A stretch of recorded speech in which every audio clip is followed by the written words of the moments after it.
When I watched the final scene, when Nora go back to Arthur and she's crying, it made me wonder to go back to the scene that she told Sung in the bar that 12-year-old herself no longer exists anymore. I want to know if she was lying at that time or she is very honest in that scene. I don't think that anybody lies in the movie. I think she was telling the truth. But I think that's the truth of it, which is that you're both, that 12-year-old does exist. And she says that in the contradiction, right? She says that the 12-year-old girl is not here, but in a way she is too. So it is about both of those things, right? But I think that, as she is crying and going back, it's more that, this is a part of Nora that Arthur doesn't know, which is the part of her that's the crybaby.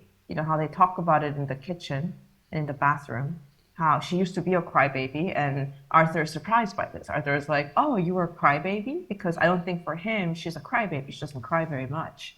But I think that it is really something that she is showing her husband of what the side of her that I think that Arthur doesn't know.